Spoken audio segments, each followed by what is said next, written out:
Yo, what's up, guys? This is Joel, or I guess what my channel name is, Voices Carry 7, which did change this year. Um, also changed the name of my Twitch channel back over to Voices Carry 7, which is just my original PSN name. And I originally was thinking of changing it because it was more personal to me, because it used to be Last Checkpoint or Load Last Checkpoint, and that was more something I built up over my podcasting days, which I don't really do anymore.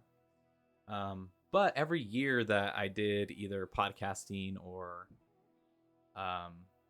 was doing articles and reviews for the Game Fanatics, I always had a Game of the Year list. It just felt a little weird not having one this year, considering I've played a lot of games, a lot of great games. So I didn't want to end the year without doing something like that. So before I get to my top 5 games of the year, I'll mention a few of the honorable mentions that people usually do. So not every game on this list I finished, which is most likely why it's not on the top 5, but I did want to at least mention some of these. So I'll start off first with Mario plus Rabbids Spark of Hope, which I never played the original Mario plus Rabbids, but I always wanted to, and I really like games like XCOM and gosh, what's that other one that I can't think of all of a sudden, of course, because I'm doing this. But yeah, XCOM anyways. Valkyria Chronicles. That was the other one that just I really liked. That was kind of similar to this. Yeah, I'm still currently playing Mario plus Rabbids. It's been kind of an on and off thing in between playing Pokemon Scarlet.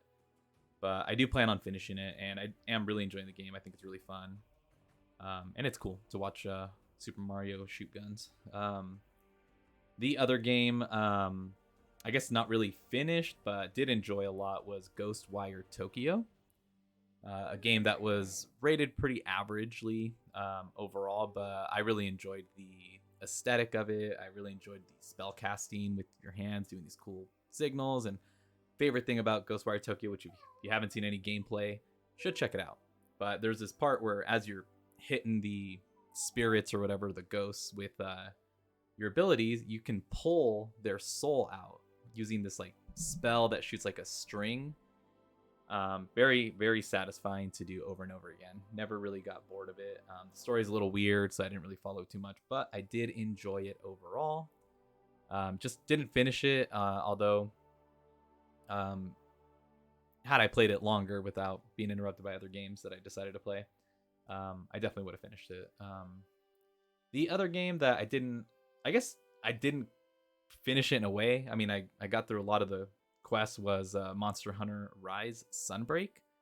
Now, not technically a new game, but Sunbreak was the new DLC that came out this year. And Monster Hunter is a game that I have a love and hate relationship with because I am just terrible at it. So I have a hard time going into the harder hunts. But still really fun. I spent a lot of time in that game. And then another honorable mention is Overwatch 2. I had a lot of fun playing Overwatch 2. I didn't think I was actually going to like it because the first one I ended up getting really bored of. But, Overwatch 2 came out. Everyone was playing it. It was really hype. It was pretty cool. And I did really enjoy some of the new characters that they added, or that, at least that I hadn't played before from the previous one because I quit so early on. But yeah, that brings me over to my top 5 that I really did love this year. So first on that list is going to be TMNT Shredder's Revenge. So it's so if you don't know about that game, it's basically kind of a spin off the old TMNT arcade games, but something a little bit newer and really nice. It just played really well.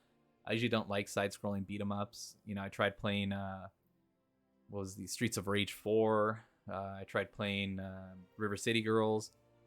They're just not the type of games I usually like to play, but I did really enjoy my time with Shredder's Revenge. I did complete it, and it was just really, I thought it was just really cool. Plus, I'm a big TMNT fan from my childhood, so really fun. The next game on that list is going to be Cult of the Lamb, a little indie darling that came out around the summer, and really fun. I enjoyed it. I loved the combat. It was kind of a mix of like Binding of Isaac and I don't know, whatever. Just Binding of Isaac, I guess. And like Enter the Gungeon, I guess, in a way. But really fun game. I did finish it. I loved it. And yeah, good time. If you like games like Binding of Isaac, I highly recommend playing it. Pretty cool game. Another game that I'd finished now, didn't technically come out this year, but I waited for all the updates to come out so that I could play it and enjoy it without it being, lackluster or buggy or anything, which doesn't really affect me because I'm playing it on PC, which a lot of people didn't really experience that many bugs, although I did come across a few in my gameplay. But that is Cyberpunk 2077. Excellent game. It's tragic that it had such a shitty launch on console and got all the flack. But overall, Cyberpunk 2077 is really cool. I just started watching the Cyberpunk Edgerunners anime, which is pretty cool as well. So if Cyberpunk is a game that you haven't played yet and you like big open world games like Fallout, like Skyrim, like I don't know, Dying of Light 2. I mean, but the tech in the game is really cool. The characters are really cool. The story was pretty good, and Keanu Reeves' character was all right. I found him annoying at times, but overall, I really liked that game, and my ending was pretty awesome too. And I look forward to playing the DLC when that eventually comes out. The next one on this list would be Elden Ring. Elden Ring, probably Game of the Year on a lot of people's lists. Game of the Year at the Game Awards. I have a love and hate relationship with Souls-like games. I really love Bloodborne, and I really loved the Dark Souls remastered version that came out. I beat that on PS4. But Elden Ring, was great overall. I loved the open world version of a Souls game. The world was really fun to explore and kind of come across kind of random things that you just wouldn't. And the boss battle is really cool. I mean, it's a hard game. There's very easy ways to cheese it in some ways. I tried my best to not cheese any of the boss battles. But overall, I did like it. Once I spent 120 hours in that game, I was just kind of ready to be done with it. So once I beat it, I was just like, cool. Probably never playing again, but good game. Very good game. So now getting to I'm probably past, this is probably going to end up being more than 5, but I'm just bad at counting. So, actually, I might be at 5. Next game on that list is going to be World of Warcraft Dragonflight. So obviously not a new game, but Dragonflight is the newest expansion. And World of Warcraft was a game that I played on and off for a really long time. But this last April, so April 2020, I jumped back in to play with one of my old friends who I hadn't really been in contact with for about 5 years. And, it's my, I guess, in a way, mental health has been a little bit of a struggle the last couple years ever since my dad passed away. And so I felt like I needed to reconnect with a friend and just find a way to really kind of distract myself at the end of the day.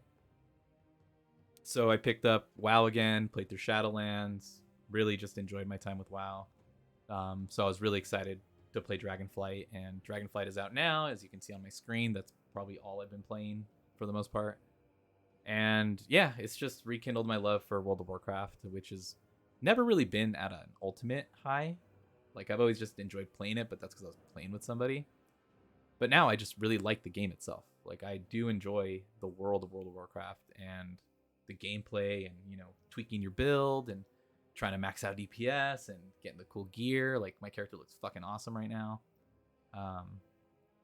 But yeah, overall, really like World of Warcraft. Really fun.